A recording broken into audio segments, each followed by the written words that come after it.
Dakshinamurthy teaching చేసే style ఏంటి అంటే మౌనం ద్వారా ఆయన టీచ్ చేస్తాడు.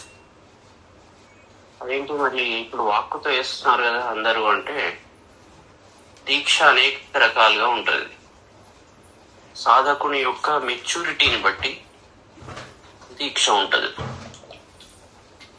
ఇది అన్నిటికన్నా గొప్పది ఏంది అంటే మౌన దీక్ష. కానీ సాధకుడు కూడా అక్కడ హైలీ మెచ్యూర్డ్ సాధకుడు అయి ఉండాలి. దక్షిణామూర్తి చుట్టూ ఉండేవాళ్ళు సనక సనందాదులు. సనకుడు బ్రహ్మమానస పుత్రులు. వీళ్ళకి ఎలాంటి కోరికలు లేవు. కేవలం పరబ్రహ్మతత్వం ఏమిటి, ఈ సృష్టి ఎక్కడి నుంచి మొదలైంది, ఎక్కడికి అవుతున్నది, దీనంతా ఎవరు మేనేజ్ చేస్తున్నారు, ఇలాంటి జిజ్ఞాసతో కూడిన వాళ్ళు. ఇంచు మాత్రం అహంకారం స్వార్థం లేని వాళ్ళు. కాబట్టే వాళ్ళు ఎప్పుడైతే దక్షిణామూర్తి దగ్గరికి వచ్చారో వాళ్లకు అనుమానాలన్నీ తీరిపోయినాయి. మౌన వ్యాఖ్యతో వాళ్లకు ఆ సిద్ధి వచ్చింది. ఇక తర్వాత నెక్స్ట్ లెవెల్ ఇంకా వేరేవి కూడా ఉంటాయి. దీన్ని మానస దీక్ష అంటారు, కూర్మ దీక్ష. రమణ మహర్షి కొంత అది ఇచ్చేవాళ్ళు. తర్వాత వాగ్దీక్ష, స్పర్శ దీక్ష, దృగ్దీక్ష అని అనేక రకాలుగా ఉంటాయి. అదే విచిత్రం, దక్షిణామూర్తి దగ్గర చిత్రం వటతరోరు మూలే శిష్య వృద్ధ గురు యువ గురోస్తు మౌనం వ్యాఖ్యానం శిష్యాస్తు చిన్న సంశయ. శిష్య వృద్ధ అంటే జీవితం అనుభవంలో వాళ్ళు వృద్ధులు, వయస్సు రీత్యా వృద్ధులు. తర్వాత అన్ని చూసిన వాళ్ళు, తర్వాత హైలీ మెచ్యూర్డ్. అందుకే వాళ్ళు ఎవరు, సనక సనందాది వాళ్ళు కూడా ఋషులు, అన్ని తెలుసుకున్న వాళ్ళే. కానీ మూలతత్వాన్ని ఇంకా తెలుసుకోలేదు. అందుకే వాళ్లకు దక్షిణామూర్తి నుంచి ఉపదేశం వచ్చింది. దీన్ని బట్టి ఏం తెలుస్తున్నది అంటే, దక్షిణామూర్తి సదాశివుడు గురు రూపంలో ఎల్లప్పుడూ కృప చూపిస్తాడు.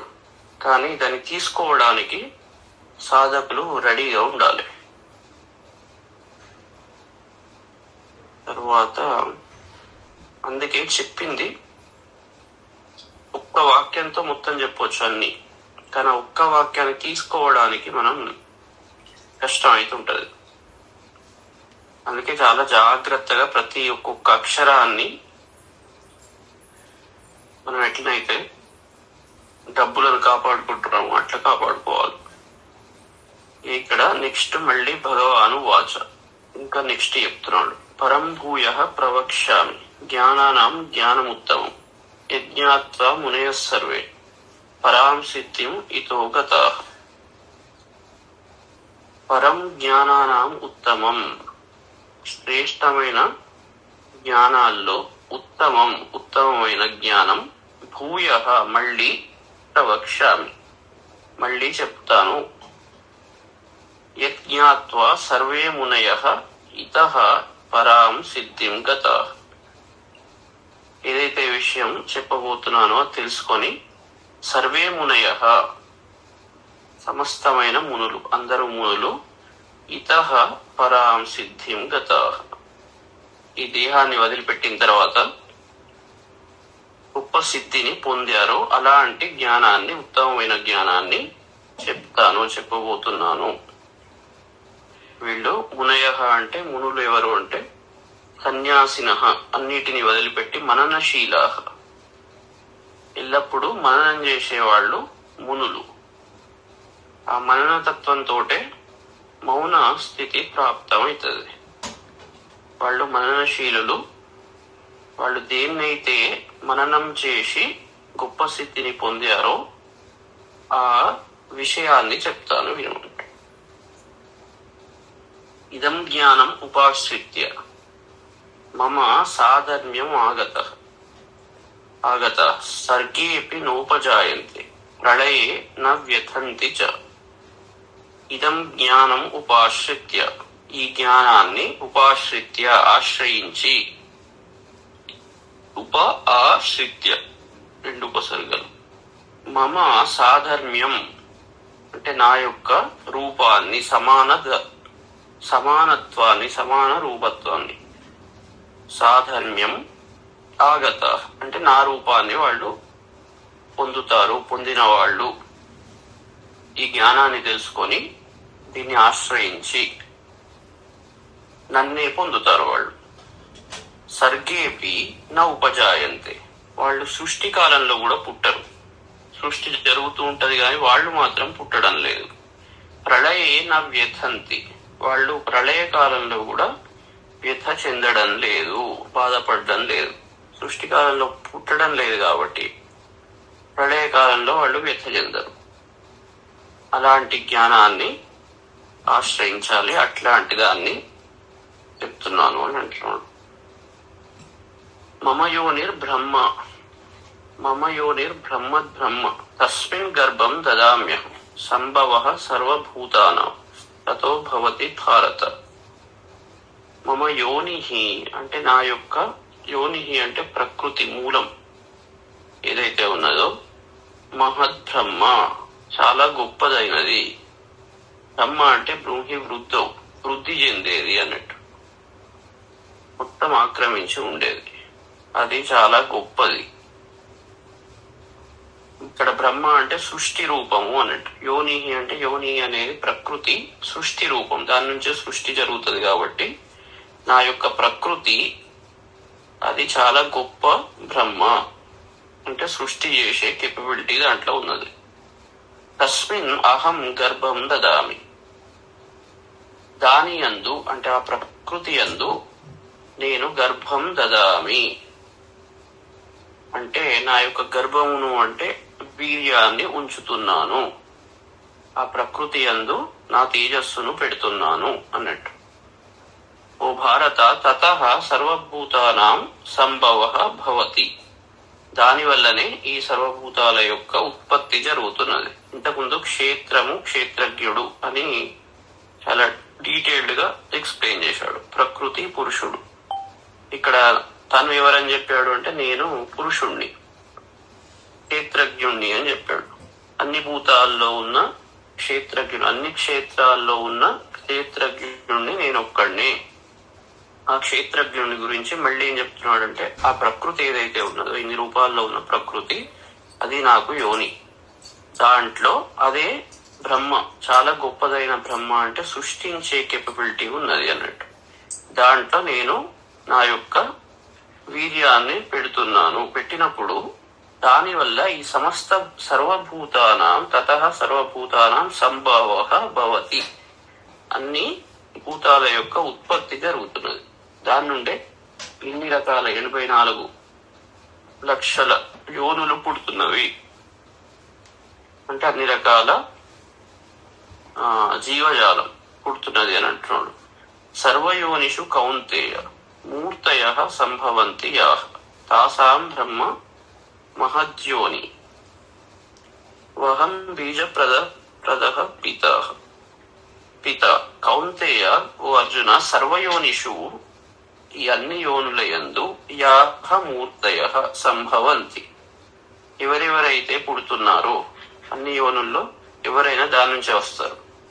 కాబట్టి దీంట్లో ఏవైతే మూర్తులు జీవులు సంభవిస్తున్నాయో తాసాం మహత్ బ్రహ్మ యోని, ఈ అన్నిటి కారణం ఏంటి?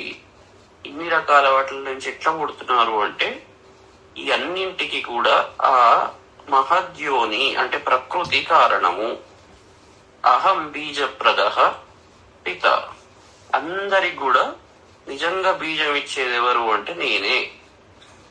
అహం నేను బీజప్రదః బీజాన్నిచ్చే పిత, తండ్రిని. అంటే అందరికి తల్లి ఎవరు అంటే ఆ ప్రకృతి, తర్వాత తండ్రి ఎవరు అంటే నేను. ఈ ప్రకృతి పురుషులు నిజమైన తల్లిదండ్రులు. మామూలుగా చూస్తే అందరూ ఇండివిజువల్ గా పుట్టినట్టు అనిపిస్తున్నది కానీ ఒరిజినల్ గా ఈ జగత్తుకంతా తల్లిదండ్రులు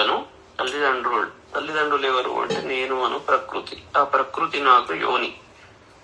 అది నా నుండే పుట్టింది. దాంట్లో నా బీజం పెట్టడం ద్వారా ఈ మొత్తం సృష్టి నడుస్తున్నది. తర్వాత సత్వం రజస్తమ ఇతి గుణా ప్రకృతి సంభవ నిబధ్నంతి మహాబాహు దేహే దేహినం అవ్యయం. ఓ మహాబాహు, ఓ అర్జున, ప్రకృతి సంభవ, ఈ ప్రకృతి నుండి పుట్టిన సత్వం రజః తమః, సత్వగుణము, రజస్సు రజోగుణము, తమో గుణము, ఈ మూడు గుణాలు ఏవైతే ఉన్నాయో ఇవి ఎక్కడి నుంచి వచ్చినవి అంటే ప్రకృతి సంభవ, ప్రకృతి నుండి పుట్టినవి. పురుషుడి నుండి పుట్టాలి. పురుషుడికి గుణాలు, గుణాతీతుడు ఆయన. ప్రకృతికి, దేవికి మూడు గుణాలు. అందుకే శ్రీచక్రంలో బిందువు త్రికోణం, తస్మాత్ బిందు త్రికోణయో, దాని నుంచే మొత్తం సృష్టి అనేది జరుగుతున్నది. సత్వం రజస్తమ, ఈ మూడు గుణాలు ఉన్నాయి. ఇక అవ్యయం దేహినం దేహే నిబధ్నంతి, ఈ మూడు గుణాలు అవ్యయం, మార్పు లేని, దేహినం అంటే ఈ జీవుడు అన్నట్టు. దేహినం అంటే దేహాన్ని ధరించిన వాడు. అతనికి మార్పు లేదు, ఎందుకంటే అది బీజం, అది నా తత్వం కాబట్టి దానికి మార్పు లేదు. అలాంటి ఆ దేహినం దేహేని బధ్నంతి, ఆ జీవుని యొక్క దేహము యందు ఈ గుణాలు నిలిచి ఉన్నాయి అని చెప్తున్నాడు. అంటే ఈ మూడు గుణాలు దేనికి అంటే దేహానికి, దేహికి కాదు అని చెప్పి, ఇవి ప్రకృతి సంభవ, ఈ మూడు గుణాలు ప్రకృతికి సంబంధించినవి. తత్ర సత్వం, ఈ సత్వ గుణం గురించి ఏం చెప్తున్నాడు? తత్ర సత్వం నిర్మలత్వాత్ ప్రకాశకం అనామయం సుఖ సంగేన బధ్నాత్ జ్ఞాన సంగేన చానం. ఓ అనఘ, అఘ అంటే పాపం, అనఘ అంటే పాపము లేనివాడా అన్నట్టు, దోషరహితుడా. తత్ర నిర్మలత్వాత్, నిర్మలమవడం వల్ల ప్రకాశకం, ప్రకాశింపచేసేది, అనామయం దోషాలు లేనిది అయిన సత్వం, సత్వగుణం. సత్వగుణం ఎట్లాంటిది అంటే నిర్మలం, మలము లేనిది. తర్వాత ప్రకాశకం, అది ప్రకాశింపజేస్తుంది. అనామయం, ఆమయం అంటే దోషాలు, అనామయం అంటే దోషాలు లేనిది. ఆమయం అంటే రోగము అన్నట్టు, రోగము లేనిది, దోషాలు లేనిది అయిన ఈ సత్వగుణము సుఖ సంగేన జ్ఞాన సంగేన బధ్నాతి. దీని యొక్క లక్షణాలు ఏంటి అంటే సుఖము యందు ఆసక్తి, జ్ఞానము యందు ఆసక్తి, దీనితో బంధిస్తున్నది. అంటే సత్వగుణం ఎవరికైతే ఉంటుందో వాళ్ళు ఎప్పుడు సుఖాన్ని కోరుకుంటారు, జ్ఞానాన్ని కోరుకుంటారు. ఎందుకంటే జ్ఞానం వల్ల వచ్చే సుఖము అనంతము, అది మధ్య మధ్యలో పోయేది కాదు. కాబట్టి సత్వగుణ సంపన్నుడు కోరుకునే సుఖము జ్ఞాన సుఖము అన్నట్టు. యోవై భూమా తత్సుఖం, భూమా అంటే తరిగిపోనేది, మళ్ళీ కొద్దిసేపు ఉండి కొంచెం సేపు తర్వాత పోయింది అంటే భూమా కాదు, పర్మనెంట్ కాదు. కాబట్టి జ్ఞాన సంఘేన సుఖ సంఘేన ఈ సత్వగుణం ఏం చేస్తున్నది? ఇలాంటి లక్షణాలను మనిషిలో ప్రేరేపిస్తున్నది. అంటే ప్రకృతిలో మూడు గుణాలు ఉన్నాయి, సత్వరజస్తమో గుణాలు. సత్వగుణము డామినేట్ చేసినప్పుడు ఇలాంటి లక్షణాలను కలిగిస్తున్నది. ఈ సత్వగుణానికి ఎందుకు అట్లా కలిగిస్తున్నది అంటే అది నిర్మలము, మలం లేదు, ప్రకాశింపజేసేది, దోషాలు లేనిది. ఈ కారణాల వల్ల అది జ్ఞానం మీద, సుఖం మీద ఆసక్తిని కలిగిస్తుంది. ఇక తర్వాత రజో రాగాత్మకం విత్తి తృష్ణా సంగ సముద్భవం తన్నిబధ్నాతి కౌంతేయ కర్మ సంగేన దేహి. ఇక ఓ అర్జున, రాగాత్మకం, ఇంతకుముందు అందుకే ఏం చేశాడు? పిలుచుడు కూడా అనఘ అని మొదటి దాంట్లో పిలిచాడు. సత్వగుణం దగ్గర పాపము లేనివాడా అని పేరు పెట్టాడు. ఇక్కడ మళ్ళీ ఏం చేస్తున్నాడు? కౌంతేయ, కుంతి పుత్రుడా అని అంటున్నాడు. అంటే దాని టాపిక్ తగ్గట్టు పేర్లు మారుస్తున్నాడు అన్నట్టు.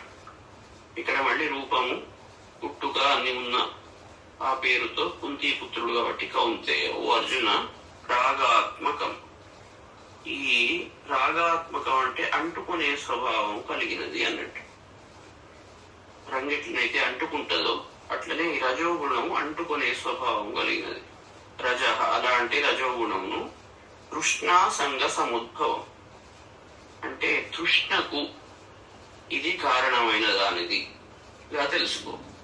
అంటే సంగం అంటే దానికి అటాచ్ అవ్వడం, తృష్ణ కోరిక, ఆ కోరికతో ఇది పుడుతుంది. అది కావాలి, ఇది కావాలి, నేను అనే భావము, నాకు పేరు రావాలి, కీర్తి రావాలి, ఇట్లాంటి తత్వం అన్నట్టు. ఈ తృష్ణతో కోరికతో పుట్టేది. ఈ కోరిక వల్ల సంగము, దానికి అటాచ్ అవుతాం. అందుకే ఇది రజోగుణం అంటారు. ఈ విధంగా ఈ రజోగుణాన్ని తెలుసుకో. తత్ కర్మసంగేన దేహినం నిబధ్నాతి. ఇది కర్మసంగేన, ఈ కర్మయందు ఆసక్తి చేత దేహినం అంటే మళ్ళీ జీవుణ్ణి అది బంధిస్తున్నది. సత్వగుణమేమో జ్ఞాన సంగేన సుఖ సంగేన, జ్ఞానం కావాలి, సుఖం కావాలి అని అది కోరుకుంటుంటే, ఇది తృష్ణ కోరిక కావాలి అని ఆ కోరికను తీర్చుకోవడానికి కర్మ చేసేందుకు ఇది ప్రేరేపిస్తుంది, కర్మయందు ఆసక్తిని ఇస్తుంది. ఈ విధంగా ఇది జీవుణ్ణి బంధిస్తుంది అని అంటున్నాడు. ఇది రెండో గుణం. తర్వాత తమస్త జ్ఞానజం విద్ధి మోహనం సర్వదేహినా ప్రమాద ఆలస్య నిద్రాభి తన్నిబధ్నాతి భారత్. ఇక తమో గుణం ఏదైతే ఉన్నదో అజ్ఞానజం, ఇది అజ్ఞానం వల్ల కలిగేది. తర్వాత సర్వదేహిన మోహనం, అన్ని దేవులను అన్ని ప్రాణులను ఇది మోహంలో నెట్టేది అన్నట్టు.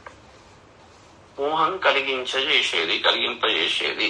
ఆ విధంగా దీన్ని తెలుసుకో.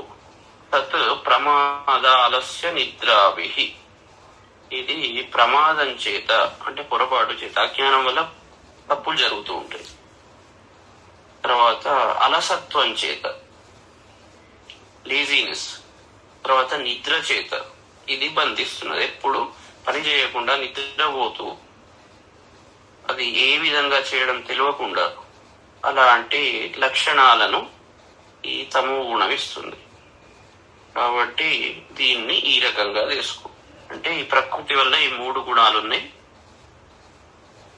ఒక గుణము తమో గుణం ఏంటి, అక్కడ మూమెంటే ఉండదు, ఎప్పుడు నిద్ర, అదే సుఖం అనుకుంటారు కానీ అది సుఖం కాదు, సుఖానికి రివర్స్ అది.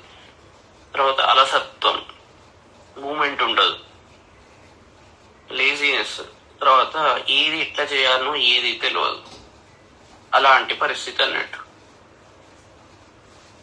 అది తర్వాత ఎప్పుడైతే ఇది పోతుందో, చండీ సప్తశతిలో 3 మహాకాళి, మహాలక్ష్మి, మహాసరస్వతి.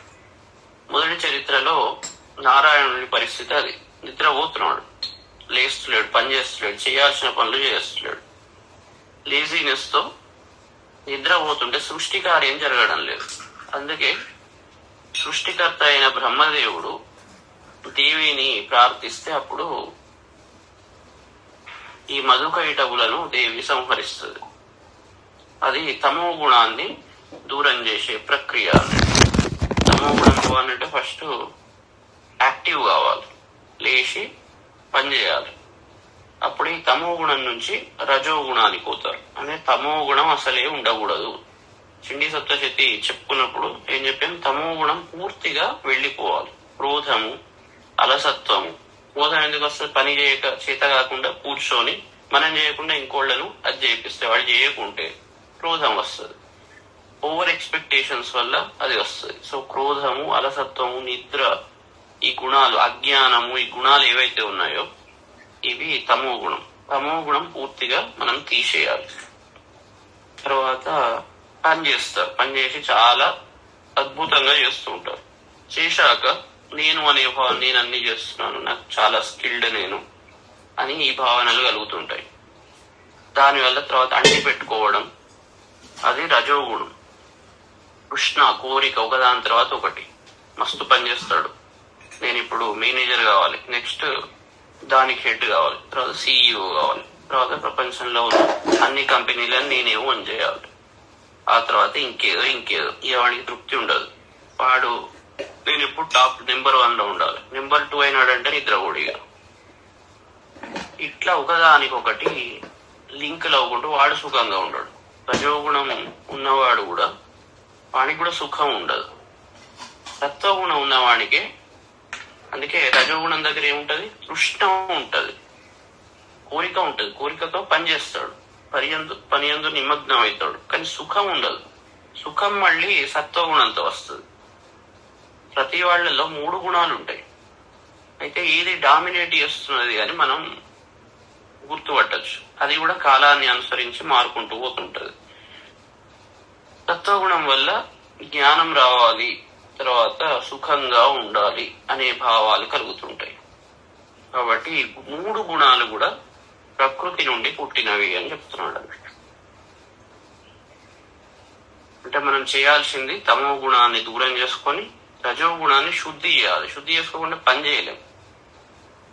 దాంట్లో ఉన్న తృష్ణ, కోరికను తీసివేసి ఫలాపేక్ష లేకుండా పని చేయాలి. చేసినప్పుడు రజో గుణ శుద్ధి అవుతుంది. అహంకారం లేకుండా సంకల్పం చేసుకోవాలి. అహంకార రహిత సంకల్పం అంటే అదంతా గురువే చేయిస్తున్నాడు, దాని ద్వారానే జరుగుతుంది, నాది ఏమీ లేదు అనే భావనతో పని చేయాలి. పని లేకుంటే రజోగుణం లేకుంటే పని కాదు, ముందరికి పోదు, యాక్షన్ ఉండదు. కాబట్టి అది ఇంపార్టెంటే. యాక్షన్ అంటే ప్రతి దాంట్లో ఉన్న బెస్ట్ను మనం స్వీకరించాలి. రజోగుణంలో ఉన్న మంచి క్వాలిటీస్ ఏంటి అంటే పని చేయడం, యాక్షన్. నెగిటివ్ క్వాలిటీస్ ఏంటి, అహంభావము, తృష్ణ, వీటిని తీసివేయాలి. తీసివేసి పని చేయడం, దాని నుంచి మనం నేర్చుకోవాలి.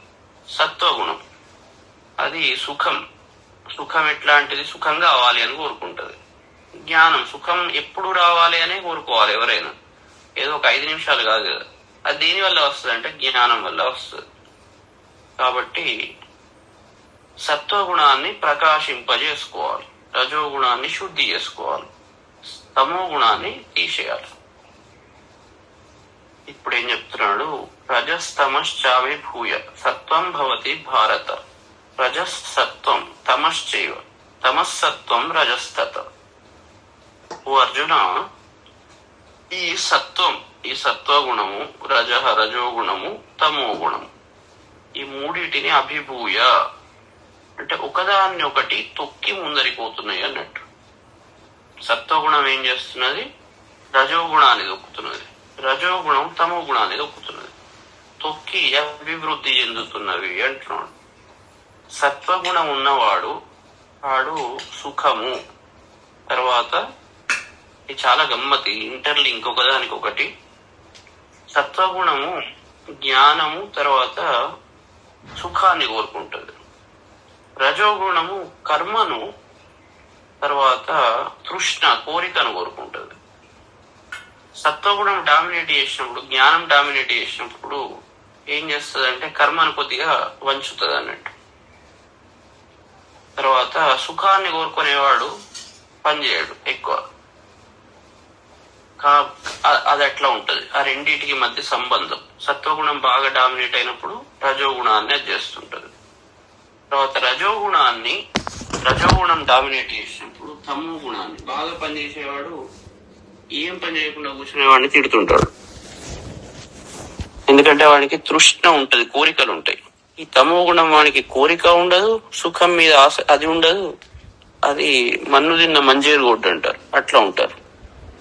అందుకే రజోగుణం డామినేట్ చేసి అది తమో గుణాన్ని తొక్కుతుంటది. తర్వాత సత్వగుణం డామినేట్ అయినప్పుడు రజోగుణాన్ని అది తొక్కి అది వృద్ధి చెందుతూ ఉంటది అని చెప్తున్నాడు. తర్వాత రజః సత్వం తమః, ఈ రజోగుణం ఏం చేస్తుంది, మళ్ళీ సత్వగుణాన్ని తమో గుణాన్ని ఆ రెండింటిని అణగదొక్కి అది వృద్ధి చెందుతుంటది. రజోగుణం ఉన్నవాడు, ఇప్పుడు ఇంతకు ముందేంది, సత్వం ఏం చేస్తున్నది, రజోగుణాన్ని చేస్తున్నది, రజోగుణం తమో గుణాన్ని, అది చెప్పుకున్నాం ఆ సీక్వెన్స్. ఇప్పుడు రజోగుణం డామినేట్ చేసినప్పుడు, కర్మ బాగా డామినేట్ చేసినప్పుడు, తృష్ణ బాగా డామినేట్ చేసినప్పుడు సత్వగుణాన్ని అది చేస్తున్నది. ఎందుకంటే దీనివల్ల జ్ఞానం మీద దృష్టి ఉండదు. తర్వాత సుఖం మీద దృష్టి ఉండకుండా వాడు నిరంతరం కోరిక కోసం పనిచేసుకుంటూ పోతున్నాడు. సో సత్వగుణం డౌన్ చేస్తున్నది అది. తర్వాత తమో గుణాన్ని కూడా డౌన్ చేస్తున్నాడు, లేజీనెస్, తృష్ణ ఉంటది కాబట్టి దాన్ని సాధించుకోవడానికి కష్టపడతాడు. కాబట్టి రజోగుణం ఏం చేస్తున్నది, తమో గుణాన్ని సత్వగుణాన్ని రెండింటిని తగ్గిస్తున్నది. ఇక్కడ 3 మెడిసిన్స్ అన్నట్టు. ఒకటి పెంచితే ఇంకోటి ఇంకో దాని మీద ఎఫెక్ట్ పెడుతున్నది అన్నట్టు. తర్వాత అదే విధంగా తమో గుణం సత్వగుణాన్ని రజోగుణాన్ని ఈ రెండింటిని దొక్కుతున్నది. లేజీనెస్, వాడు ఇక పడుకునేవాడు, ఏం పని చేయకుండా ఉండేవాడు. క్రోధి, వాడు ఇటు పని చేయలేడు, అనుకున్న కోరికను సాధించలేడు, అటు సుఖంగా జ్ఞానాన్ని పొందలేడు. కాబట్టి తమో గుణం రజోగుణాన్ని తొక్కుతున్నది, తర్వాత సత్వగుణాన్ని దొక్కుతున్నది. పూర్తి అజ్ఞాని ఇంకా పాతాళానికి పట్టుకపోతుంది అన్నట్టు. ఇవి వీటి లక్షణాలు, ఈ గుణాల లక్షణాలు. ఇప్పుడు మనుషుల్లో చాలా మంది డిఫరెంట్ వ్యక్తిత్వాలు ఉంటాయి. ఆ చూడంగానే స్వభావాన్ని బట్టి వాళ్ళు ఇంకోళ్లను నిందిస్తూ ఉంటారు. వీడు కాముగా ఉంటే వాడు ఏం పని చేయడానికి అసలు అదే లేదు, సంపాదన మీద చిత్తం లేదు, వాళ్ళు ఈవిడ ఎన్ని ఇళ్ళు కట్టుకుంటున్నారు అని ఓడంటాడు. ఇక వాడు ఇంకోలాగా అంటాడు. ఇట్లా ఏ గుణం డామినేట్ చేస్తుందో ఆ ఇంకో గుణాల వాళ్లను అది నిందిస్తూ ఉంటది. ఎవరికి పూర్తి జ్ఞానం ఎవరికి ఉండదు. వాడు చేసేది తప్పని వీడు అనుకుంటాడు, వీడు చేసేది తప్పని వాడు అనుకుంటుంటాడు. కానీ ఇవన్నీ దేని వల్ల వస్తున్నది అంటే ప్రకృతి నుండి పుట్టిన గుణాల వల్ల వస్తున్నది. ఏది ఎంత ఉండాలో, ఏ సందర్భంలో ఎంత ఉండాలో అంత ఉంటేనే అంత బ్యాలెన్స్డ్ స్టేట్ లో ఉంటది. అప్పుడు మాత్రమే వాడు గుణాతీత స్థితికి పోగలుగుతాడు, ప్రకృతిని దాటి నన్ను తెలుసుకోగలుగుతాడు. అంతవరకు ఈ ప్రకృతిలోనే కొట్టుకుంటుంటాడు. ఈ మనస్సులో పుట్టే భావాలన్నీ ఏదో గుణాన్ని ఆశ్రయిస్తూ ఉంటాయి.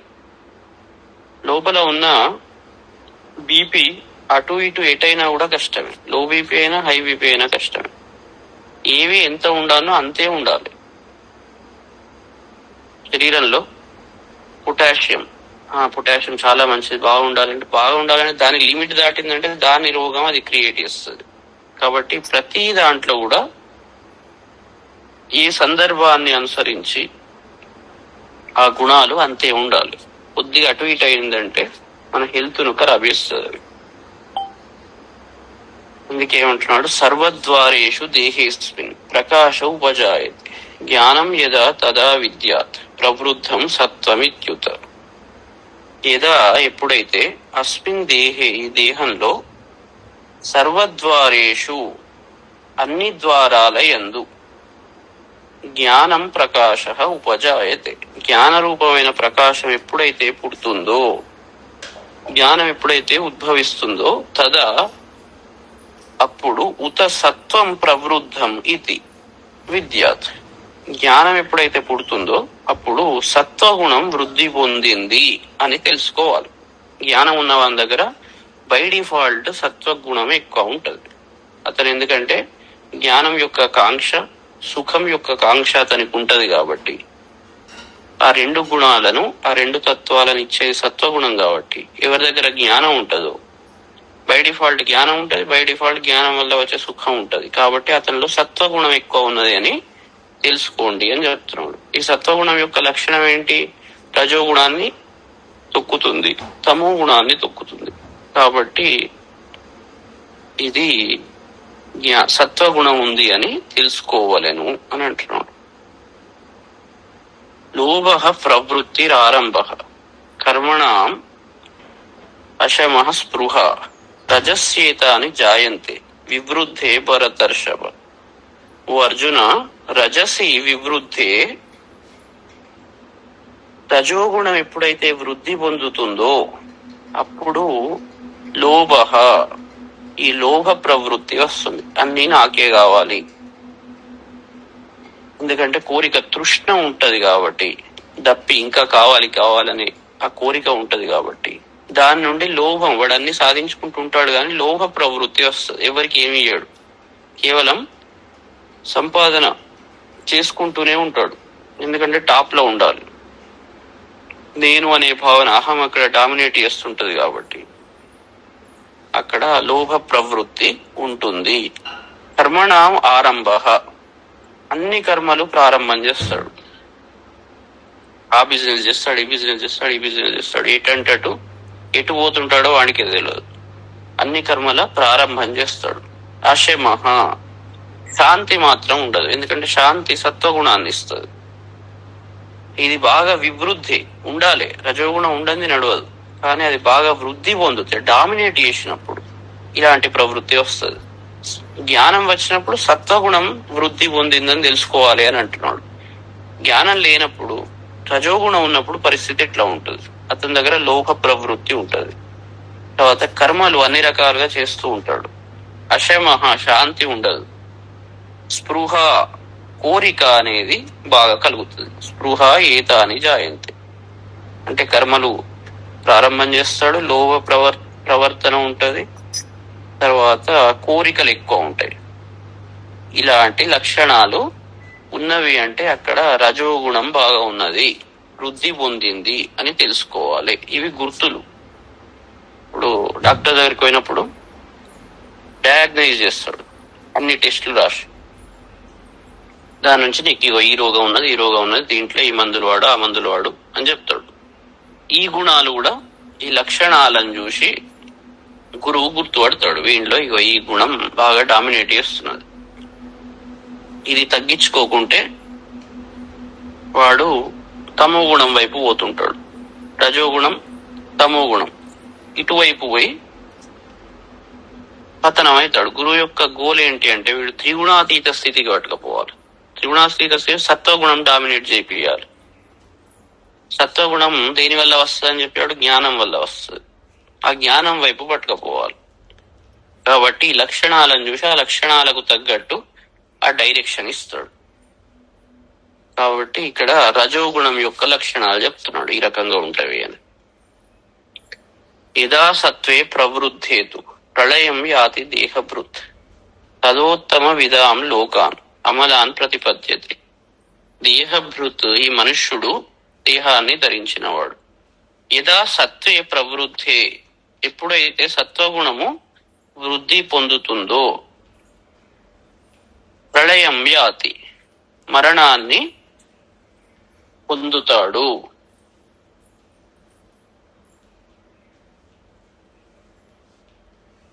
తదా ఉత్తమ విధాం అమలాన్ లోకాన్ ప్రతిపద్యతే.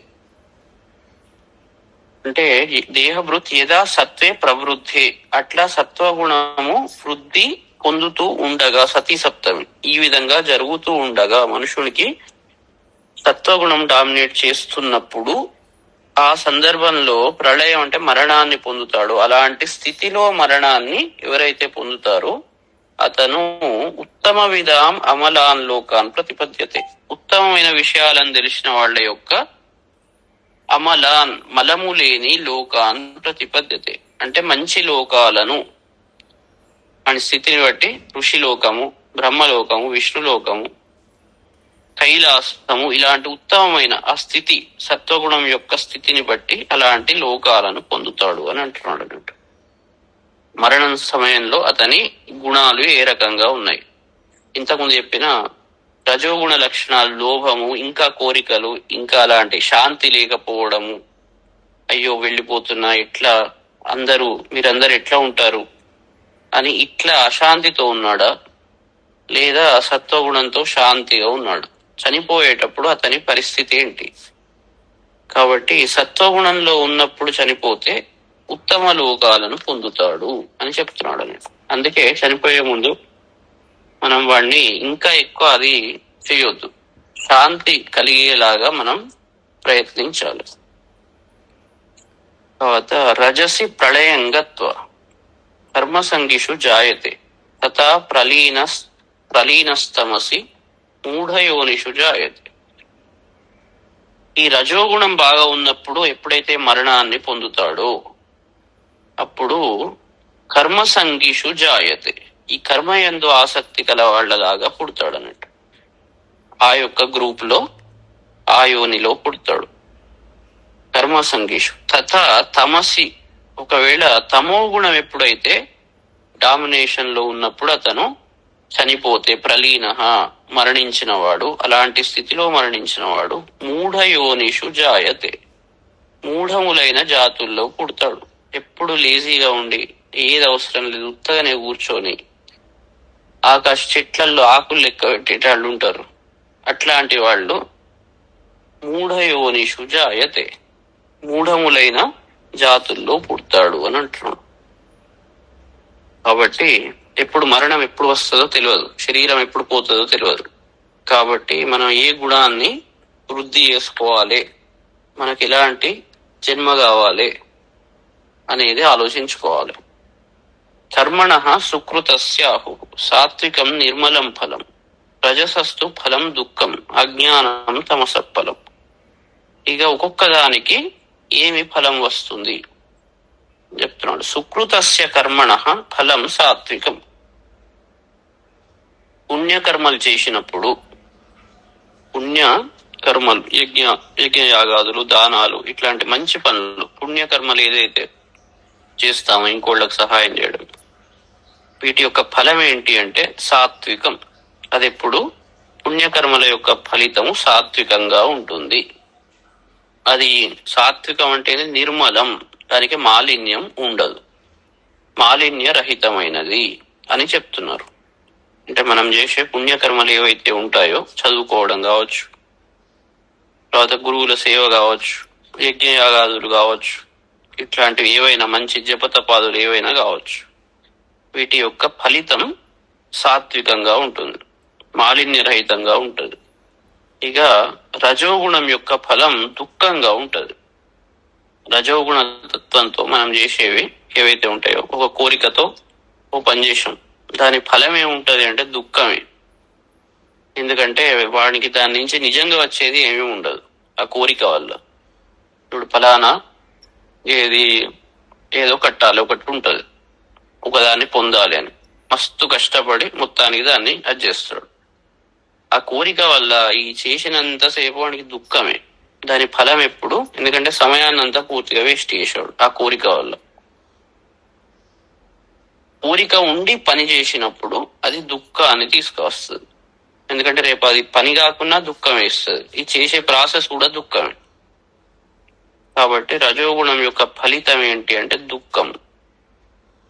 తర్వాత అజ్ఞానం తమసఫలం.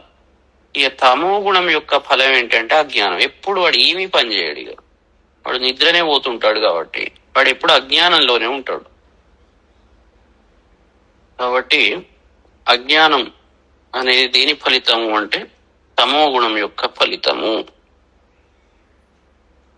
తర్వాత ఇంకా దాని డీటెయిల్స్ ఒక్కొక్క దానికి చెప్తున్నాడు.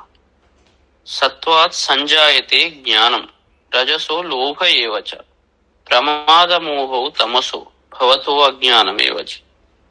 తర్వాత ఈ ఒక్కొక్క దాని వల్ల ఇంకేం ఫలితాలు ఉంటవి అని. సత్వగుణం నుండి సత్వాత్ జ్ఞానం సంజాయతే, సత్వగుణం నుండి జ్ఞానము పుడుతున్నది. రజస రజోగుణం నుండి లోభ ఏవచ, లోభం కలుగుతున్నది. ఎందుకంటే వాడంతా కోరికతో గట్టిగా ఒక పని చేసి దాన్ని సాధించుకున్నప్పుడు ఎవరికి ఇయ్యడది, ఆ లోభ గుణం ఆటోమేటిక్ గా వస్తుంది, దాని మీద అటాచ్మెంట్ ఉంటది. కాబట్టి అంత శ్రమ చేసి తృష్ణతో సాధించాడు కాబట్టి అది ఇంకొకళ్ళకి ఇవ్వడు. కాబట్టి లోభ గుణం దాని వల్ల కలుగుతుంది. తమసః ప్రమాదమోహౌ భవతః. తమో గుణం నుండి ప్రమాదం, ఎవడు ఏ పని చేయకుంటే ప్రతి చోట కష్టమే. తర్వాత మోహం, ఆ నిద్రలోనే అట్లనే మోహ వైచిత్యే, మొత్తం దీన్ని ఏమంటారు, ముగ్ధభావం అంటే మొత్తం ఏమి నిద్రాభావం అన్నట్టు. ఆ తమో గుణ ఆనందాన్ని, అది ఆనందం కాదు, దాన్ని అనుభవించుకుంటూ ప్రమాదాలకు లోనవుతాడు. ఎందుకంటే తమో గుణం నుంచి ఏం వస్తుంది అంటే అజ్ఞానం వస్తుంది, సత్వగుణం నుంచి జ్ఞానం వస్తుంది. అజ్ఞానం వల్ల ప్రమాదాలు ఏర్పడతాయి.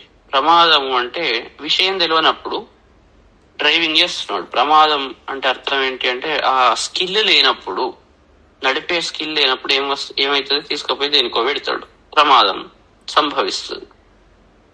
కాబట్టి తమో గుణం నుంచి ఏం వస్తుంది అంటే అజ్ఞానము, మోహము, ఇవి కలుగుతున్నాయని చెప్తున్నాడు.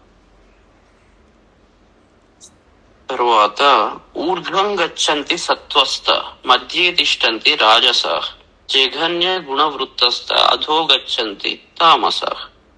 సత్వస్థ అంటే సత్వగుణం యొక్క లక్షణాలు ఏవైతే ఉన్నాయో, ఏంటి? జ్ఞానము, సుకృతము, సుకృతమైన కర్మ, శుభకర్మ, తర్వాత జ్ఞానము, ఇవి ఉన్నవాళ్ళు ఊర్ధ్వం గచ్చంతి, పైకి వెళ్తారు. వాళ్ళు ఉచ్చ స్థితికి వెళ్తారు, పై లోకాలకు వెళ్తారు. రాజసాహ, రజోగుణ వృత్తంలో ఉన్న వాళ్ళు ఎవరైతే ఉంటారో వాళ్ళు మధ్యలో ఉంటారు. మధ్య తిష్టంతి, మధ్య లోకాల్లో ఉంటారు. ఇక చివరిదైన జఘన్య గుణ వృత్తస్థ, దాని పేరే జఘన్య, అంటే నీచమైనది. ఈ నీచమైన తమో గుణం ఉన్న వృత్తంలో ఎవరైతే మానవులు ఉంటారో వాళ్ళు అధహ గచ్చంతి, కిందికి వెళ్తారు, పాతాళానికి వెళ్ళిపోతారు అని చెప్తున్నాడు. వాళ్ళ గుణాలను బట్టి, వాళ్ళు ఉన్న గుణవృత్తాన్ని బట్టి వాళ్ళు ఆ స్థితిని అందుకుంటారు. సో లోకంలో తమోగుణ ప్రధానం ఏంటి? అజ్ఞానం. సత్వగుణ ప్రధానం జ్ఞానం. రజోగుణ ప్రధానం దుఃఖం. అయితే ఇంకేం చెప్తున్నాడు? నాణ్యం గుణేభ్య కర్తారం యదా ద్రష్టాను పశ్యతి గుణేభ్యశ్చ పరం వేత్తి మద్భావం సోదిగచ్చతి. ఈ మొత్తం ఇదివరకు ఏం చెప్పాడు? సత్వం, రజస్తమైతి గుణ ప్రకృతి సంభవం, ఇవన్నీ గుణ ప్రకృతి నుండి పుట్టింది. ఇప్పుడు ద్రష్ట, విద్వాంసుడు అంటే అన్ని తెలిసినవాడు. గుణేభ్య అన్యం కర్తారం యదా న అనుపశ్యతి, ఈ గుణాల కంటే ఇతరుడైన కర్తను, ఈ గుణాల్లోనే అతను చిక్కుకుంటాడు. ఈ గుణాల కంటే అన్యమైన కర్తను యదా న అనుపశ్యతి, ఎప్పుడైతే చూడడో, ఎప్పటి వరకైతే చూడడు అన్నట్టు. గుణేభ్య పరం వేత్తి అంటే చూడడు, గుణాల కంటే పరమైన ఆత్మస్వరూపాన్ని తెలుసుకుంటాడు. ఎప్పటి వరకైతే చూడడో అతను మామూలుగా ఉంటాడు. తర్వాత దానికంటే పరమైన ఆత్మతత్వాన్ని తెలుసుకుంటాడు. సహం మద్భావం అధిగచ్చతి, అతడు మాత్రమే నన్ను, నా స్వరూపాన్ని పొందుతాడు. ప్రపంచంలో అందరూ ఈ మూడు గుణాల్లోనే బందీ అయి ఉంటారు, ఏదో ఒక చోట. మూడు గుణాలకు అతీతమైన ఆ యొక్క పరబ్రహ్మతత్వాన్ని తెలుసుకోవాలంటే అతను ఒక గుణం నుంచి ఇంకో గుణానికి పోయి ఆ గుణాలను మళ్ళీ వదిలిపెట్టి సత్వగుణం వరకు పోయినవాడు కూడా ఆ సత్వగుణ లక్షణాలతో అతను ఉపాసించినప్పుడు, జ్ఞానాన్ని అపేక్షించి దాన్ని పొందినప్పుడు అతను గుణాతీతుడైతాడు. సత్వగుణం ఏం కలిగిస్తుంది? జ్ఞానం యందు శ్రద్ధ, జిజ్ఞాస స్వభావాన్ని కలిగిస్తుంది, సుఖాన్ని కోరుకుంటది. ఆ స్థితిలో ఉపాసన చేసి, అంటే సత్వగుణాన్ని ప్రకాశింపజేసుకొని ఉపాసన చేసినప్పుడు అతను సత్వగుణానికి, మూడు గుణాలకు అతీతమైన తత్వాన్ని తెలుసుకుంటాడు, నా తత్వాన్ని తెలుసుకుంటాడు అని చెప్తున్నాడు. గుణాన్ ఏతాన్ అతీత్య త్రీన్ దేహి దేహ సముద్భవాన్ జన్మ మృత్యు జరా దుఃఖై విముక్తో అమృతం అశ్నుతే. దేహి, ఈ దేహంలో ఉన్న జీవుడు, దేహ సముద్భవాన్, ఈ దేహానికి కారణమైన ఏతాన్ త్రీన్ గుణాన్, ఈ మూడు దేహానికి కారణమైన ఈ మూడు గుణాలను అతీత్య అతిక్రమించి, ఈ గుణాలే తను అనుకుంటాడు అంతసేపు, ఈ దేహమే నేను అనే భ్రాంతిలో ఈ గుణాలకు లోనై ఎప్పుడు ఏదో గుణాన్ని ఆశ్రయించి ఉంటాడు. కానీ ఎప్పుడైతే జ్ఞానంతో ఈ మూడు గుణాలను అతిక్రమించి జన్మ మృత్యు జరా దుఃఖై, జన్మ మృత్యు తర్వాత ముసలితనం, దుఃఖము, వీటితో విముక్త, అన్నిటిని వదిలిపెట్టబడతాడంటే అతనికి మళ్ళీ జన్మ ఉండదు, మృత్యు ఉండదు, ముసలితనం ఉండదు, దుఃఖం ఉండదు, అన్నిటి చేత వదిలిపెట్టబడి అమృతత్వం అధిగచ్చతి, అమృతత్వ స్థితి అయిన మోక్షాన్ని పొందుతాడు అని చెప్తున్నాడు. ఈ లక్షణాలు ఏవి తెలియకుండా ఫస్ట్ తెలియాలి. ఒక విషయాన్ని అధిగమించాలంటే ఆ విషయాన్ని తెలియాలి. ఎక్కడ మనం ఉన్నామో తెలిస్తే ఎక్కడికి పోవాలో అర్థమవుతుంది. ఫస్ట్ మనం ఉన్న స్థితి మనకు అర్థం కావాలి. ఈ మొత్తం దేహం, క్షేత్రం అనేది ప్రకృతి నుండి పుట్టిన ఈ మూడు గుణాలతో తయారు చేయబడ్డది. ఈ మూడు గుణాల్లో మనం మన ఆలోచనలు వీటిని డామినేట్ చేస్తున్నాయి. అది తెలుసుకొని సత్వగుణాన్ని ఆశ్రయించి అప్పుడు త్రిగుణాతీత స్థితికి వెళ్ళాలి. ఎప్పుడైతే వెళ్తామో అప్పుడు ఆ మనిషి జన్మ మృత్యు ముసలితనం దుఃఖాలు అన్నిటినీ జయించగలుగుతాడు, అన్నిటి నుండి విముక్తి పొంది అమృతత్వాన్ని పొందుతాడు అని చెప్తున్నాడు. అందుకే వేద త్రిపుర అంటే 3 గుణాలను తెలుసుకున్నప్పుడు, తత్వాన్ని తెలుసుకున్నప్పుడు, అప్పుడు ఆ 3 ఒక విషయాన్ని పరిపూర్ణంగా తెలుసుకున్నప్పుడు జ్ఞానం వస్తుంది. ఆ విషయం మీద పరిపూర్ణంగా తెలుసుకోవాలి, చిన్న చిన్న దాని నుంచి తెలుసుకోవాలి. తెలుసుకొని అప్పుడు మాత్రమే దాన్ని మనం అతిక్రమించగలుగుతాం, త్రిగుణాతీత స్థితికి చేరుకోగలుగుతాం. అందుకే త్రైగుణ్యో విషయావేద నిస్త్రైగుణ్యో భవ అర్జున. అన్ని కూడా ఈ 3 గుణాలను ఆశ్రయించే మొత్తం ప్రకృతి ఉన్నది.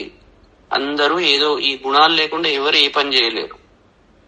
కానీ అన్ని సరిగ్గా బ్యాలెన్స్డ్ గా పెట్టుకొని ఏదెప్పుడు ఎలా చేయాలి అని తెలుసుకున్నప్పుడు అతను గుణాతీతుడై పరబ్రహ్మతత్వాన్ని తెలుసుకొని ఈ జన్మ మృత్యు జర దుఃఖాలను అధిగమించి మోక్షాన్ని అమృతత్వ స్థితిని పొందుతాడు అని చెప్తున్నాడు. అందుకే దక్షిణామూర్తి తత్వం ఈశ్వరో గురురాత్మేతి. అప్పుడు ఈ 3 గుణాలకు అతీతమైన ఆ స్థితిని పొందుతాడు. అంతవరకు ప్రకృతి స్వభావ రీత్యా తను సపరేట్ అనుకొని ఈ 3 గుణాల్లో ఏదో ఒకటి డామినేట్ చేసుకుంటూ ఉన్నప్పుడు పరమాత్మకు దూరంగా ఉంటాడు. కైర్లింగై స్త్రీన్ గుణాన్ ఏతాన్ అతీతో భవతి ప్రభు కిమాచార కథం చైతాన్ స్త్రీన్ గుణాన్ అతివర్తతే. అప్పుడు అర్జునుడు ఇంకా అడుగుతున్నాడు, ఓ ప్రభు పరమాత్మ, ఏతాన్ 3 గుణాన్ కైహి లింగైహి అతీతః. ఈ 3 గుణాలను ఏ గుర్తుల చేత దాటిన వాడవుతాడు? ఎవరిని చూసి ఈ 3 గుణాలను దాటాడు అని చెప్పవచ్చు అని అడుగుతున్నాడు.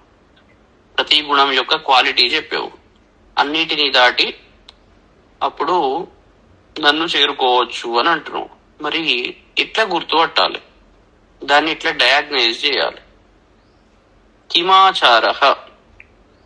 ఆచార, అప్పుడు అతను ఎలాంటి ప్రవర్తన కలిగి ఉంటాడు?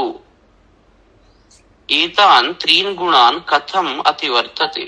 ఈ 3 గుణాలను ఏ విధంగా దాటుతాడు? ఒకటి ఎలా దాటుతాడు? దాటిన వాడు ఇలాంటి ప్రవర్తన కలిగి ఉంటాడు. తర్వాత ఎలా గుర్తుపట్టాలి? ఇండికేషన్స్ ఏంటి అంటే అప్పుడు శ్రీ భగవాను వాచ్ ఏం చెప్తున్నాడు? ప్రకాశంచ ప్రవృత్తించ మోహమేవచ పాండవ న ద్వేష్టి సంప్రవృత్తాని నా నివృత్తాని కాంక్షతి. అర్జున, సంప్రవృత్తాని ప్రకాశంచ అంటే అతను ప్రకాశతత్వాన్ని కలిగి ఉంటాడు. ప్రవర్తించిన ప్రకాశతత్వం, తేజోతత్వాన్ని కలిగి ఉండి ప్రవృత్తి మార్గాన్ని అంటే నేను చేస్తున్నాను అనే భావాన్ని, ప్రవృత్తి నివృత్తి అని 2 మార్గాలు ఉన్నాయి. ప్రవృత్తి అంటే కర్మలో తగులుకోవడం, కర్మయందు ఆసక్తి, ఆ ఆసక్తిని వదిలిపెడతాడు. అంటే ప్రవృత్తి లాగా కనబడ్డ నివృత్తి మార్గంలో ఉంటాడు అన్నట్టు. ప్రవృత్తిని వదిలిపెడతాడు. తర్వాత మోహమేవచ, మోహాన్ని వదిలిపెడతాడు. నా ద్వేష్టి, ఎవరిని ద్వేషించడు. నివృత్తాని నా కాంక్షతి అంటే దొరకనివి నివర్తించింది అంటే ఏదైతే మనకు దొరకదో దాన్ని కోరుకోడు. అంటే దేని యందు మోహము ఉండదు, అది దొరికింది అని మోహం ఉండదు. ఇంకోటి కావాలి అనే స్పెషల్ గా ప్రవృత్తి, కోరిక, కాంక్ష, తృష్ణ అది ఉండదు. తర్వాత దొరకని నివృత్తి, దొరకని దాని మీద నా కాంక్షతి, కోరుకోడు. కాబట్టి ఈ లక్షణాలతో ఉంటాడు. ప్రవర్తించిన ప్రకాశంతో కూడి ఉంటాడు అతని లక్షణాలు. ఉదాసీన వదాసీనో గుణైర్యో న విచాల్యతే గుణావర్తంత ఇత్యేవ యో అతిష్టతి నేంగతే. తర్వాత ఉదాసీనవత్ ఆసీనః యః గుణైః విచాల్యతే. అతను ఉదాసీనుడు. ఉత్ ఆసీన, అతను ఉదాసీనుడు లాగా ఉన్నాడు అంటే మామూలుగా కూర్చొని ప్రశాంతంగా ఉంటే ఉదాసీనుడిగా ఉన్నావేంటి అంటూ, దీన్ని పట్టించుకోవడం లేదేంటి, తృష్ణ లేదేంటి అన్నట్టు. కానీ ఉదాసీన అంటే పైన కూర్చొని ఉన్నవాడు అన్నట్టు, పై స్థితిలో ఉన్నవాడు. ఉదాసీనుని వల్లే ఆసీన కూర్చొని ఉన్న యహ ఎవరైతే గుణై విచాల్యతే న విచాల్యతే, ఈ గుణాల చేత చెలింపబడడో, అంటే ఎప్పుడు నిద్రావస్థలో పనిచేయకుండా ఉండదు, ఆ అవస్థలో ఉండడు. రెండవది తృష్ణ ఉండదు, ఏదో కావాలి అనే తృష్ణ ఉండదు. తర్వాత జ్ఞానాన్ని పొంది అతను దీన్ని ఏమంటారంటే పేరు ప్రఖ్యాతులు, కీర్తి, కాంక్షలు ఉండవు. ఏ గుణాలు కూడా అతన్ని డిస్టర్బ్ చేయవు. అలాంటి వాడు యహ గుణాహ వర్తంతే, ఎవరైతే ఈ గుణాలు ప్రవర్తిస్తున్నవి, ఆ గుణాలు దాని పనవి చేసుకుంటూ పోతున్నవి, ఇత్యేవ అవతిష్టతి, అది నేను చేసేది ఏం లేదు, దాని పని చేసుకుంటూ పోతుంది. ప్రకృతి సహజ సిద్ధంగా ఆ గుణాల్లో ప్రవర్తింపజేస్తుంది, ఇది నేను చేసేది ఏమీ లేదు అని ఒక సహజ స్థితిలో ఎవరైతే ఉంటారో, అంటే జరిగే ఆ ఫ్లోలో ఎట్లా జరుగుతుంటే అట్లా వెళ్ళిపోతూ ఉంటాడు. అది చేసేది ఎవరు అంటే నేను కాదు, ఆ గుణాలే ఆ రకంగా చేస్తుంది, ప్రకృతి ఆ రకంగా ప్రవర్తిస్తుంది అని అనుకుంటూ అవతిష్టతి ఉంటాడు. నా ఇంగతే, కదలడు, అతని స్థితి అక్కడి నుంచి జరగదు, అలాంటి దాంట్లో ఉంటాడు. తర్వాత సమదుఃఖ సుఖ స్వస్థ సమలోష్టాశ్మకాంచ కాంచన తుల్య ప్రియా ప్రియో ధీర తుల్య నిందాత్మ సంస్తుతి. సమ దుఃఖ సుఖ, సమానమైన దుఃఖ సుఖాలు కలిగిన వాడు, దుఃఖం వచ్చినా సుఖం వచ్చినా సమానంగా ఉంటాడు. దుఃఖం వచ్చిందని బాధపడు, సుఖం వచ్చిందని ఎగరడు. స్వస్థ, మనోవికారం లేకుండా తనలో తను రమిస్తూ ఉంటాడు, తన స్థితిలో ఉంటాడు అన్నట్టు. సమలోష్టాశ్మ కాంచన అంటే మట్టి బిడ్డ, రాయి, బంగారం అన్ని సమానమే. బంగారం బాగా ఉన్నదని ఎగరాడు, మట్టి బిడ్డలు ఉన్నదని దాన్ని తక్కువగా చూడాడు. మట్టి బిడ్డనైనా బంగారాన్నైనా అన్నిటినీ సమానంగా చూస్తాడు. తుల్య ప్రియ అప్రియ, ఒకళ్ళు మెచ్చుకున్నారని బాగా పొంగిపోడు, తిట్టాడు అని కృంగిపోడు. తుల్య ప్రియ అప్రియ, రెండిటిని సమానంగా చూస్తాడు. ధీర, ధీరుడో, ధీతత్వం, బుద్ధి అన్ని బ్యాలెన్స్డ్ గా ఉన్నప్పుడు అది నిశ్చల స్థితికి తీసుకుపోతుంది, దాన్ని ధీరతత్వం అంటారు. అందుకే భర్తృహరి ఏం చెప్తాడు, నీచుడు ప్రారంభమయ్యాడు పనులు, తర్వాత ఎందుకు అంటే విఘ్నాలు వస్తాయని భయపడతాడు, భయపడి అతను విషయాలను ప్రారంభం చేయడు. తర్వాత మధ్యముడు విఘ్నాలు రాగానే ఆపేస్తాడు, మొదలు పెడతాడు కానీ విఘ్నాలు రాగానే ఆపుతాడు. కానీ ధీరుడు మాత్రం అతను ఎన్ని విఘ్నాలు వచ్చినా కూడా రెట్టించిన ఉత్సాహంతో పనులు చేస్తాడు. ప్రారంధం ఏది ఆలోచించాడు అతను చేయడం, ఎందుకంటే ఫలాపేక్ష లేకుండా ధైర్యంతో, బుద్ధి స్థిరత్వంతో అతను పనులు చేసుకుంటూ వెళ్ళిపోతాడు. అతని చిత్తం నిశ్చలంగా ఉంటుంది, అంటే చలించకుండా ఉంటుంది, అతనే ధీరుడు. తర్వాత తుల్య నిందాత్మ సంస్తుతి, నిందను స్తుతిని రెండింటిని తుల్య సమానంగా తీసుకుంటాడు. ఇలాంటి లక్షణాలు ఉన్నవాడు. ఇప్పుడు ఎవరైతే చెప్పావో 3 గుణాలను దాటి ఎవరైతే ఉంటారు అని అంటున్నావో ఇలాంటి స్థితిలో ఉంటాడు. తర్వాత మానవ మానయో తుల్యస్తు, తర్వాత తుల్యో మిత్రారి పక్షయో సర్వారంభ పరిత్యాగి గుణాతీత స ఉచ్యతే.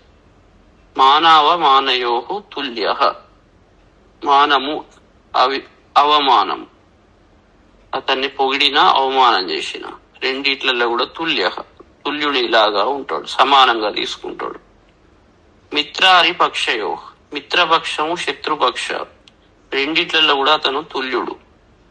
ఇతను మిత్రుడు, అతను శత్రువు, ఇలాంటి భావనలు గట్టిగా అంటి పెట్టుకొని ఉండడు. సర్వారంభ పరిత్యాగి, అన్ని కార్యాలను త్యజిస్తాడు. అంటే పని చేయకుండా ఉండడం అని కాదు, నేను చేస్తున్నాను అనే భావన త్యజిస్తాడు. సహా గుణాతీత, అలాంటి వాడు అన్ని గుణాలను అతిక్రమించిన వాడుగా చెప్తున్నాడు అని అంటున్నాడు. తర్వాత మాంచయో అవ్యభిచారేణ భక్తి యోగేన సేవతే సగుణాన్ సమతీత్యేతాన్ బ్రహ్మభూయాయ కల్పతే. యహ అవ్యభిచారేణ భక్తి యోగేన, మార్పు లేని భక్తి యోగం. అతని ప్రేమ భగవంతుడి యందు మార్పు ఉండదు. 2 రోజులు చేసి మళ్ళీ ఇప్పుడబ్బా చాలా బాగా అసలు బాగా చేయబుద్ధి అవుతున్నదని మళ్ళీ తర్వాత ఏం పనులు అవుతలేవు ఇవన్నీ చేసి ఏం లాభం అని మళ్ళీ 2వ రోజు అంటే అతను ఈ యోగ స్థితిని పొందినవాడు కాదు. అతని కోరిక కోసం చేస్తాడు, కోరిక సిద్ధించగానే సంతోషపడతాడు, మళ్ళీ కష్టాలు రాగానే పక్కకు పెడతాడు. అది భక్తి కాదు, స్థిరమైన ప్రేమ. భక్తి అంటే భగవంతుణ్ణి అట్లా ప్రేమించినప్పుడు మనం మధ్య మధ్యలో మన స్థితిని బట్టి మారం, ఒకటే తత్వం ఉంటది, సీజనల్ ఉండదు.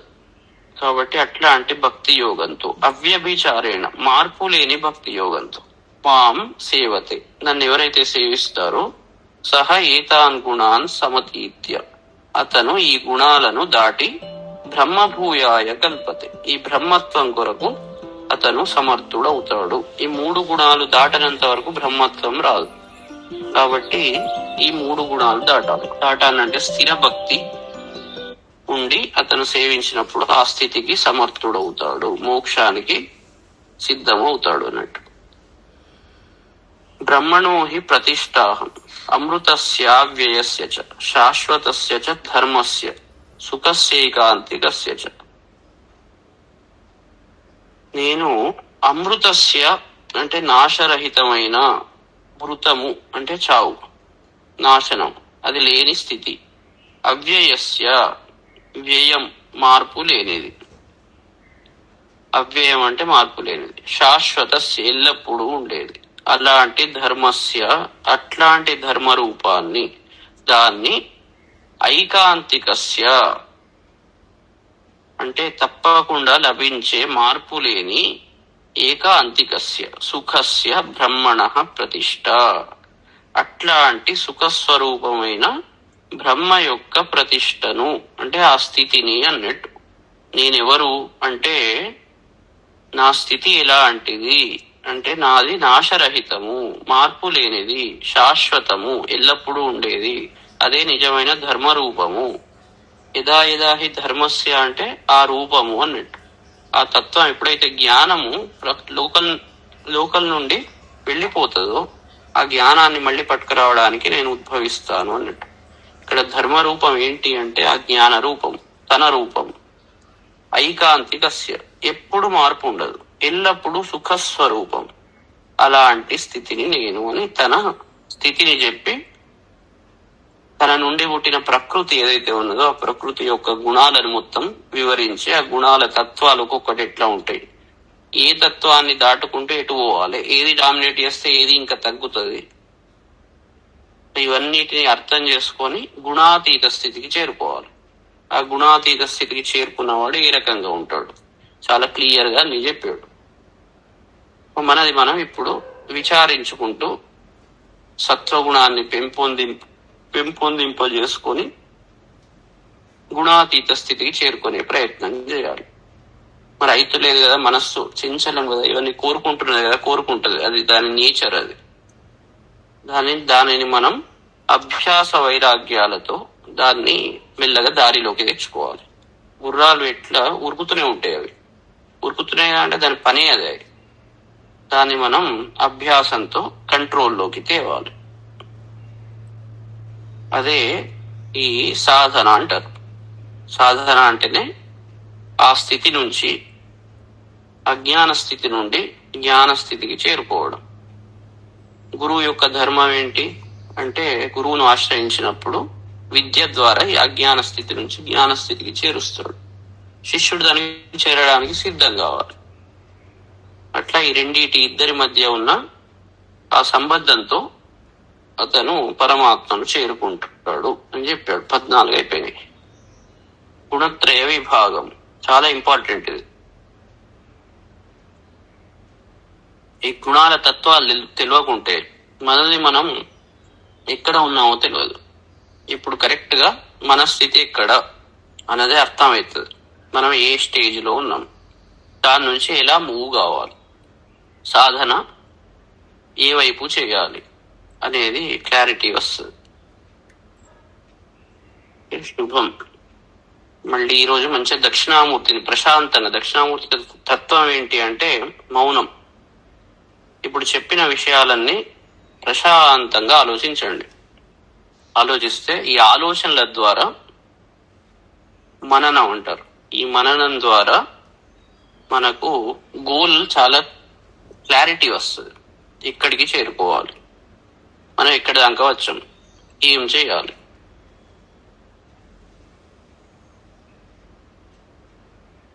ఓకే, ఇవాళ మంచిగా ధ్యానం అంటే చెప్పిన విషయాలను మంచిగా చింతన చేయండి ఏకాగ్రతతో. ఓకే, శుభం. మళ్ళీ రేపు కలుద్దాం.